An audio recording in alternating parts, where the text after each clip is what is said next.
거에 대해서 우리가 알아야 돼요. 그래서 지금 우리 심한정 군도께서는 이제 경전서에 나오는 여러 가지 문구에 대해서 설명을 설교로서 해주시고 있는데, 이제 저도 이제 그거에 대해서 감사하게 생각하고, 이 태극이라는 것이 굉장히 중요한 의미를 가지고 있거든요. 그래서 이 태극이 과연 어떤 의미를 가지고 있고, 그 사상의 변천은 어떻게 변천돼서 수분들이 이거를 사용하시고 이용하시고 계신가에 대해서 설명하고자 오늘 태극에 대해서 말씀드리고자 합니다. 태극을 설명하면 태는 크다는 뜻이에요. 크다. 큰 태자, 또 큰 태자를 이렇게 써서 큰 거에다 정을 찍어서 아주 크다라는 그런 뜻을 가지고 있고, 태자가 그 다음에 무상, 그 위에 더할 수 없다. 태극에 더 이상 큰 것이 없다라는 그런 의미를 가지고 있어요.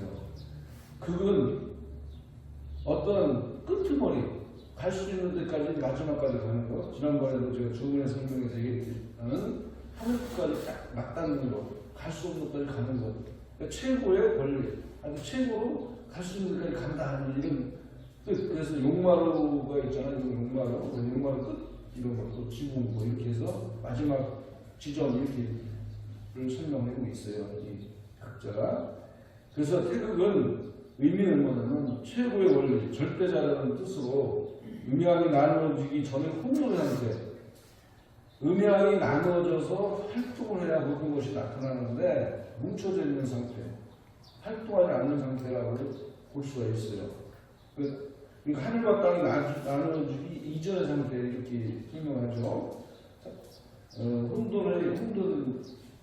혼돈하여 말로 나타낼 수 없는 어려운 하나의 물이며, 태극이란 단어는 일품의 존칭이고 우주자연 활동 변화하는 모습과 자연의 형성 과정을 설명하기 위해서 만들어진 하나의 부위며,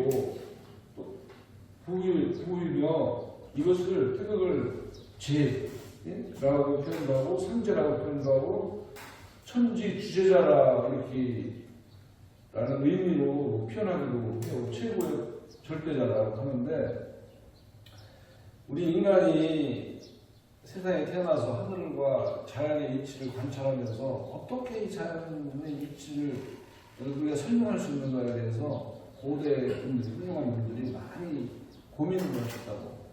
고민을 하셔서 그것을 사람한테 설명을 해줘야 되는데 어떻게 설명해 줄 것인가 고민을 하다가 이 태극이라는 단어를 만들어서, 그 태극은 음양이 분리되기 이전의 상태다 이렇게 이야기하고, 태극에서 음양이 분리돼서 나왔다 이렇게 설명을 합니다. 그래서 거기에서 이제 사상이 나오고, 사상에서 8개 나오고 8개에서 64개를 하고 64개에서 6개의 효를 갖다가 줌으로써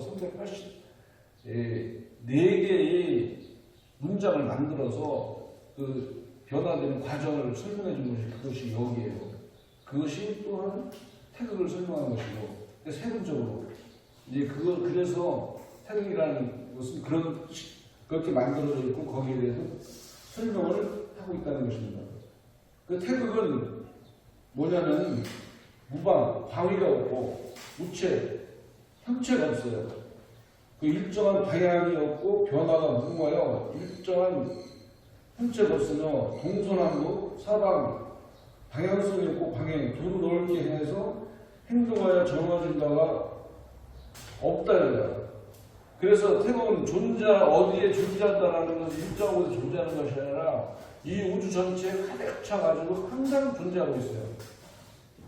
그래서 위도 없고 아래도 없고 좌도 없고 좌우가 없고 항상 우리가 함께하고 있는 것이 태극이다 이렇게 이야기하고 있는데, 이 태극을 잘못 이해하는 사람들은 한 분이라고 저는 그렇게 생각합니다.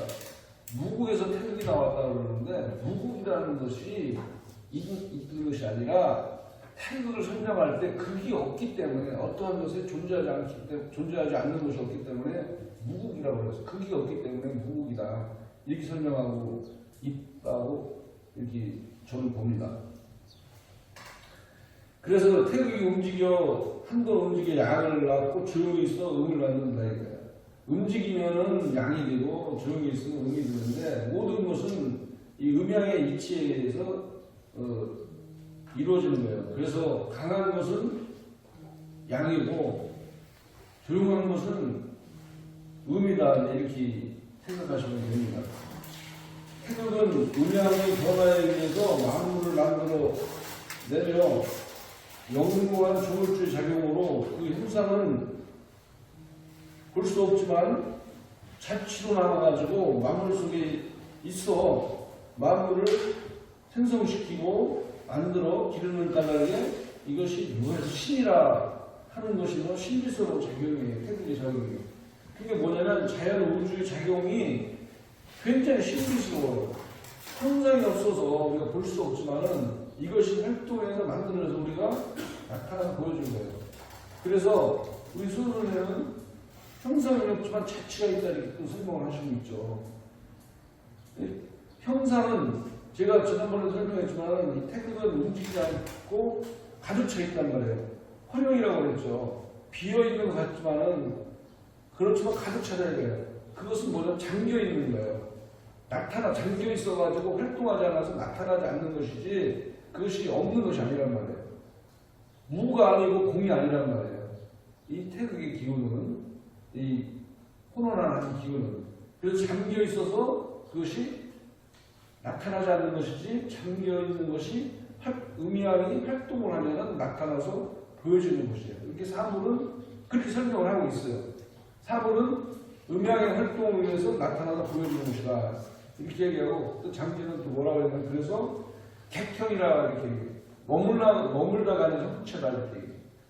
그 뭐냐면 이 하나의 형체가 나타나가지고 우리가 보여지지만 그 형체는 시간이 길고 짧음이 있을 뿐이지 언젠가는 없어진다 이렇게 해서 우리가 머물다가는 형체다 해서 객형이다 이렇게도 사물을 얘기도 하고 있죠. 그래서 태극은 방향성도 없고 두루 존재하는 곳이 없으면 간섭 명령하지 않는 데가 없는 것이다 이렇게 얘기를 해서 우리 수훈 선생님은 기의 설명과 일치하고 있어요. 기의 설명에서 뭐라고 하셨냐면은 기자는 활용창창하여 무사불성하고 무사불명이나 여형이 난상이요 영이 난제이다 이니 시여 풀은 일기다 이렇게 말씀하셨는데 이거는 뭐냐면 기라는 것은 활용이 창창하다. 비어있지만은 그것은 가득 차 있다. 이 전체 가득 차 있어서 일에 간섭하지 않는 이 없고 일에 명령하지 않는 이 없으나 그러나 모양이 있는 것 같으나 그것을 모양이 어떻다고 형상하게 말로 표현하기 어렵고 들리는 듯하나 그것을 또한 들려서 보이는 것 같지만은 우리가 보기 어려운 것이니 이것이 원래 섞여있는 훈훈한 기운이다 이렇게 설명을 하고 계신 거죠. 그래서 여기는 태극은 천지음양의 변화를 설명한 것으로 음양은 이 변화로 천지조화의 작용을 구체화하여 설명하며 여기에 비추어 인간의 도덕을 이야기한 것으로서 자연의 도를 설명하고 있으며 여의 변화를 금지하여 나의 삶을 살펴 절제된 삶을 살아가는데 적용하는 것으로 성인이 역을 만든 이유는 역으로 인간의 도덕성과 본연의 유수에 따르게 하여 잘못을 고쳐 선에 이르게 하기 위한 것이에요. 주역을 만드는 이유는 세상의 이치와 우리가 살아가는 것을 이야기함으로써 우리가 처했을 때 어떻게 행동해야 될 것인가를 알고 우리가 과거와 오도를 쉽게 알 수 있지만 앞으로 나아가는 일은 알 수가 없어요. 예측할 수가 없어요. 그러나 역을 공부함으로써 우리가 앞으로 어떠한 것이 일어날 것인가 이 기미를 보는 거라고. 어떤 것이 우리가 세상을 살아보면서 사람들보다 낌새가 이상하다, 저 낌새가 있다 이렇게 이야기하고 있잖아요. 그것이 바로 기미예요. 어떤 것이 일어날 것인가. 그러면 이 역이 점치는 책이라고 하지만은 정물 친다는 책이라기보다는 우리가 역을 봄으로써 이 마음포를 함으로써 앞으로 우리가 앞으로 전개되는 일들이 어떻게 전개될 것을 미리 예측하고 거기에 대비하는 거예요. 그거는 마음 공부를 계속 하다 보면은 우리가 수련도 그렇고 나의 생각을 계속 하다 보면은 앞으로 내가 어떻게 어떠한 일이 일어날 것이다 예측을 하고 거기에 맞춰서 우리가 행동을 하면 좋은 일들은 더 좋게 우리가 받아들일 수 있고 나쁜 일들이 나타나고 좋지 않은 일들이 나타나는 다음에 낌새가 나타나는 조짐이 보이면 우리가 그것을 절제하고 방어해서 그런 일들이 안 나타나게끔 해주는 것이다. 그것이 바로 연기예요. 그것이 주역에 대해서 성경이 되게 점을 쳐서 우리가 기룡화국을 보는 것이 아니라 어떤 기룡화국이 일어날 것인가를 잘 살펴서 그것을 우리가 대처하기 위한 것이 그것이고 여기에 대한 설명이고 우리도 신앙생활을 하면서 동학천도교를 하면서 신주문을 외우면서 미래를 생각하고 잠깐 생각한다. 우리가 그 선전에 과거에 5초만이라는 그 광고가 나왔었잖아요. 무슨 일을 할 때 5초만 생각한다 그러는데 우리 천도교에서는 주문을 생각하지만은 항상 우리가 무엇인가 할 때 잠깐 생각을 하면은 여유가 생겨서 급한 일들을 당했을 때 거기에 막 혼란스럽지 않다는 얘기예요. 그러니까 모든 일 우리가 들어가고 나올 때 항상 신고하고 또 무슨 일을 할 때 신고를 하라 이렇게 우리 스승님들이 가르치고 계신데 그것은 왜냐면은 잠깐 몇 초 동안 생각을 하면 저 이거 뭐 할 겁니다. 저 어디 가요. 우리 해원지사님 그렇게 말씀하셨잖아요. 어디 갈 때는 어디 갑니다. 방학지로 갑니다. 방학지 와서는 얼마 쪘으니 얼마 나왔습니다라고 보고하라. 회장한테 보고하라는 건데 그것은 자신과의 대화예요. 그렇게 함으로써 우리가 급하게 일을 해서 망치는 일이 없다는 얘기예요. 그리고 그 일을 어떻게 하면 잠깐 우리가 신고를 드리고 공부를 함으로써 더 잘 우리가 일들을 할 수 있는 것이다 이렇게 생각하시면 돼요. 신앙생활을 하는 이유는 다른 게 아니에요. 나를 변화시켜서 좀 더 변화된 나를 만들기 위한 것입니다. 그래서 이제 선에 따르기 이르기 위한 것인데 우리 수능 선생님도 마찬가지로 주문을 외우는 이유는 뭐냐면 항상 주문이 마지막에 주문 세 가지를 우리가 알면 시, 정지, 모심과 정함과 안 이것을 세 가지만 알면 주문의 뜻이 거기에 다 들어있는 거예요. 우리는 하늘과 함께하고 있고 내가 하늘을 모시고 있다는 것을 알고 그렇게 알면 그것을 알면은 내가 마음을 어떻게 써야 될 것인가를 정할 수가 있고 마음이 정해지면은 하늘이 부가 무엇인가를 알고 그 도를 받아들이는 거예요. 그게 지혜라는 거예요. 우리가 알기만 해서는 쓰는 것이죠. 세상 사람들이 좋은 것과 나쁜 것을 모르는 사람이 어디 있냐고. 그렇지만 행하지 않는 거예요. 나쁜 것은 행하지 말아야 되고 좋은 것은 행해야 되는 건데 알지만은 행하지 않으면 알지 못하는 거가 똑같은 거예요. 그래서 우리 순서대는 선에 이르게 가기 위해서 모든 사람들이 그렇게 가기 위해서 동학을 만드신 것입니다. 이 세상의 발전에 대해서 이제 설명해야 되겠는데 이 어떻게 모든 것들이 하나님을 모시고 있고 함께하고 있는가에 대해서 옛날 사람들부터 얘기를 했는데 그래도 이제 좀 대표적인 분들에 대해서 이제 설명을 해야 되겠습니다. 일찍이 송나라 선녀인 도생이라는 고수가 있었는데 이 사람 이분은 뭐라고 하면 일천제도 불성이 있다고 말을 하며 음양한 길을 갖고 난 자는 누구나 열반에 들 수 있다고 설명하며 생을 살아가는 분이 왜 불성이 없겠느냐 이렇게 반문을 하고 있습니다. 모든 생물에는 불성이 있다. 그러니까 부처님 여기서 하늘님 우리에게는 하늘님의 마음이 들어있다 이렇게 근데 일천제라는 것은 뭐냐면은 근본 원인을 갖지 못해 부처가 될 수 없는 사람 인도에서 불가천미 도저히 천민으로만 살아가야 하는 그런 사람을 말하는 거예요. 그러니까 우리나라에서 백적 옛날에 얘기했더니 아니면 아주 못된 일을 그러니까 지저분한 거 천민들만 맡아 되는 사람들은 없다. 그 사람 취급 안 했잖아요. 그렇지만 이 도생이라는 것은 뭐냐면 일천제도 불성이 있다. 그런 사람들도 그냥 다 얼마든지 자기가 노력해서 깨달으면 성불할 수 있고 기초가 될 수 있다 이렇게 설명을 하고 있어요. 그 다음에 이 도생이라는 분은 많은 일들이 문자형의 온전한 불교 의미를 파악하지 못하여 망전치어라고 이렇게 얘기하는 거예요.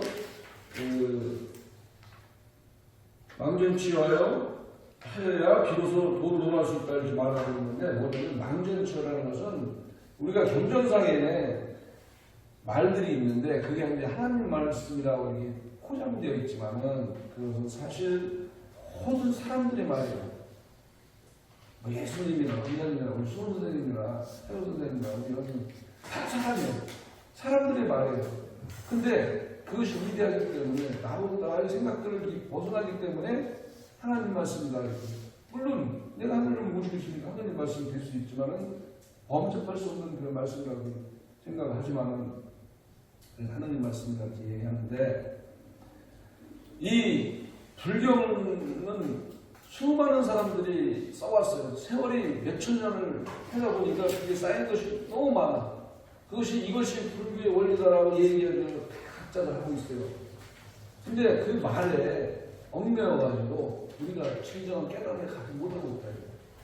그래서 망전 치어라는 것은 불경의 수많은 말들을 잃어버리고 고기를 잡는다. 우리가 통과를 잊고 고기를 잡는, 통발 없이 고기를 잡으면 그것을 통발이라고 생각하는 거야. 잊어버려야 돼.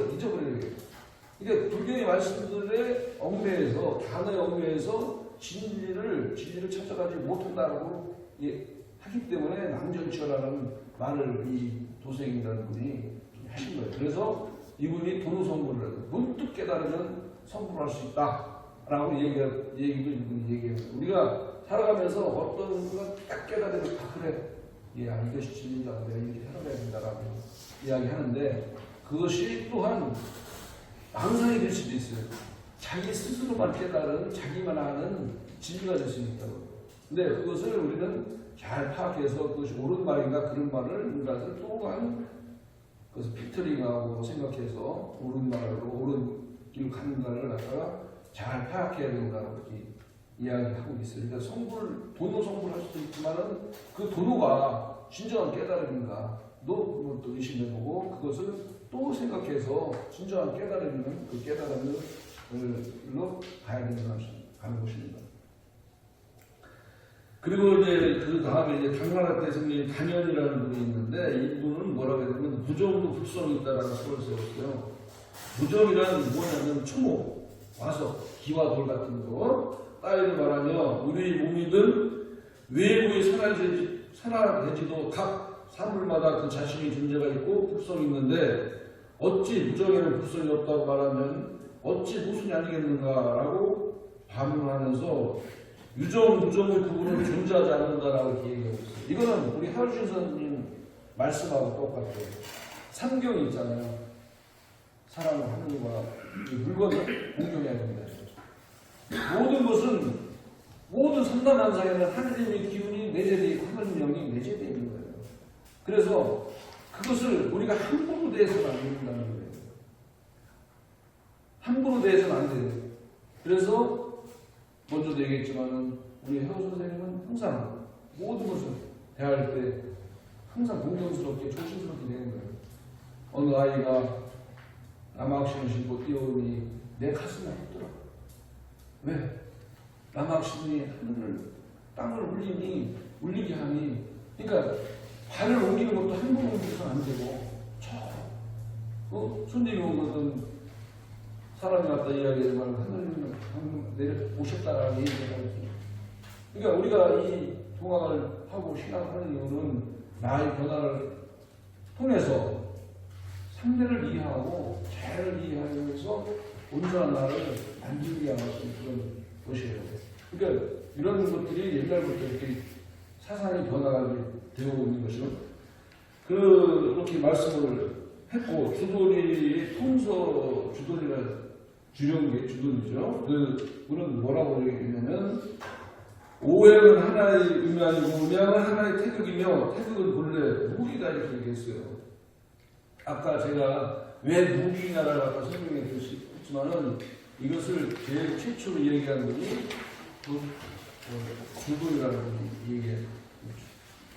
그래서 이거는 태극은 음양 오행을 낳지만은 태극은 음양 오행 안에 존재하며 마음으로 모두 하나가 갈라진 것이므로 태극은 만물 가운데 존재한다 이렇게 하면서 음양이 서로 가무하여 만물을 변화 생성시킨다 이렇게 얘기하는 거예요.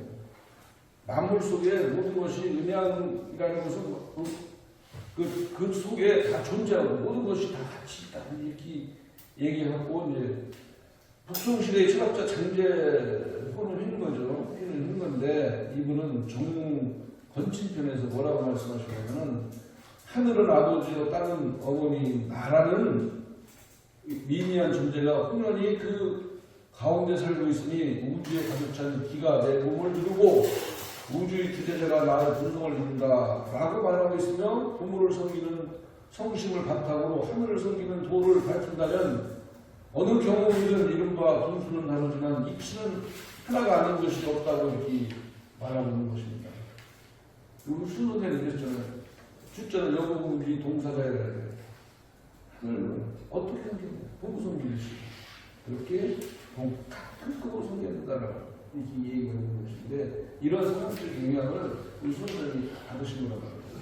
그 이후에도 육상산 육구연이라는 분과 왕양명 이름은 수인인데 이분이 심학의 일파를 입었는데 손 선생님은 그 영향을 받아 새로운 심학인 동학을 창조하셨다라고 저는 생각합니다. 이 육상산이라든지 왕양명에 대해서도 설명드릴 수 있지만 시간이 안 가는 방법 다음에 기회가 있을 때는 육구연과 그 왕양명이 어떠한 것들을 얘기해서 심하게 영향을 주었는가 있고 이전에도 정호 정제 이런 분들도 있고 여러분들인데 이 동양 철학의 세상이 이렇게 변화되면서 맨 처음에 불교도 초기 불교가 있고 그다음에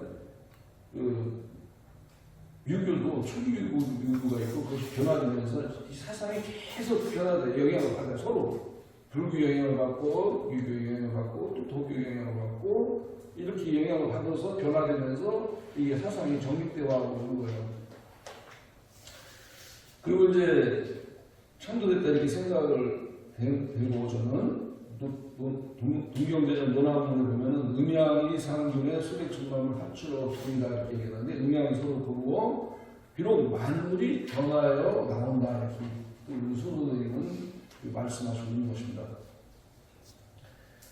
이 세상의 변화가 쭉 되면서 이제 우리가 이 희망이라는 동학이라는 것이 나타났다 저는 이렇게 보고 있고요. 이 기 활동 모습은 아지랑이 제가 지난번에도 설명드렸지만 아지랑이가 피어오르는 멀리서 보면 봄날에 보면은 아지랑이 계속 쭉 올라가는 그런 것을 우리가 볼 수가 있죠. 그런 모습이라고 표현도 하고 이는 눈으로 보이지 않으나 오감으로 느껴져서 그것과 깊숙하여 혼란스러운 것이라 이렇게 인호로 표현한다고 합니다.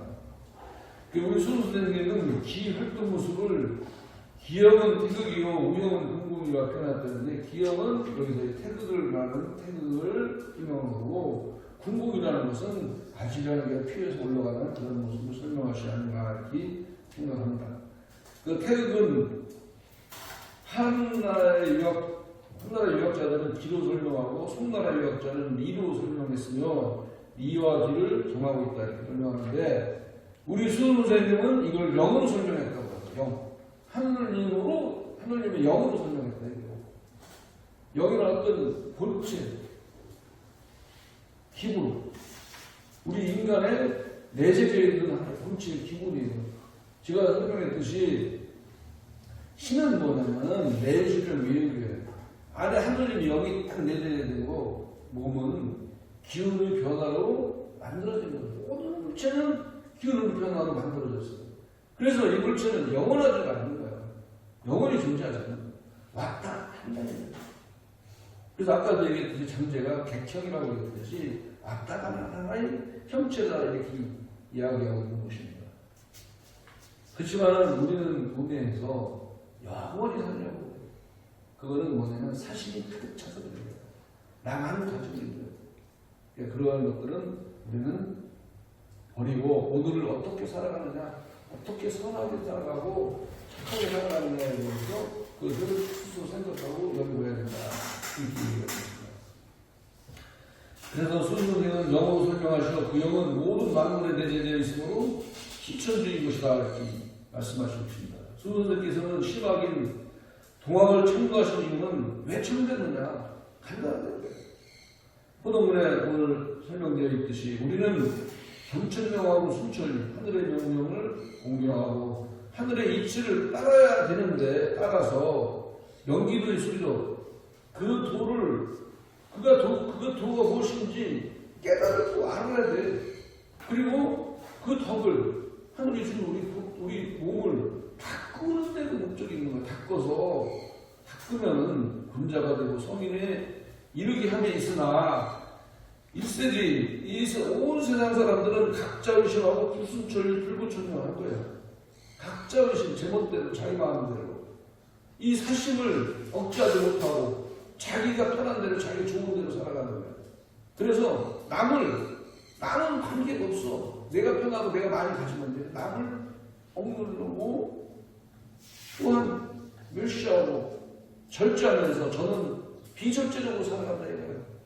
그러한 세상이 과연 좋은 세상인데 나를 절제하고 남을 공경하고 낮은 자세로 우리가 해야 돼.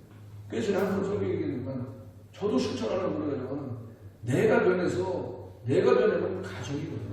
가정이 변하면 사회가 변하고 사회가 변하고 세계가 변하는 것입니다. 불을 전개하는 것을 안타깝고 두렵게 여겨 기질과 사람들마다 타고나는 기질이 있어요. 기질과 사실에 물들어져 있는 우리들을 본성으로 되돌려 선하게 살면서 동기일체하는 그런 세상을 만들기 위한 바람으로 동학을 청구하신 것이다. 저는 그렇게 보고 있습니다. 그래서 수훈 선생님이 무국대도는 자연과 인간 관계에서 우리가 살아가야 할 행동과 방향을 제시해 주신 자연지도가 아닌가라고 설명하는 것이 제가 설명하는 것이 어떨까 이렇게 생각이 들고 그러기에 천도가 아니겠는가 저는 그렇게 생각합니다. 우리 수훈 선생님이 왜 동학을 청구하였고 이 의미는 이런 것이다라고 저는 이렇게 보고 있어요. 여러분들도 잘 생각하시고 신앙생활을 그냥 대충하지 마시고 잘 나를 돌아봐고 나를 변화시켜야 돼요. 나를 변화시키지 않고는 절대 변화가 없어요. 우리는 나이가 먹으면 먹을수록 여기 나이가 이제 60, 70이 올라가잖아요. 나이가 먹으면 먹을수록 자기가 살아오는 것이 삶이 가장 올바른 삶이고 성공한 삶이라고 착각 속에 살아요. 그렇지만 우리가 눈 감는 날까지 나를 변화시켜야 돼요. 나를 변화시켜서 참된 삶을 살고 선에 이르기 위해서 살아야 된다는 거예요. 그것을 가르쳐준 것이 우리 수선생님의 목적이고 그것을 우리가 깨달아서 행동해야만이 참된 신앙생활을 하고 참된 삶을 살 수 있다라고 말씀드려서 오늘 설교 마치겠습니다. 감사합니다.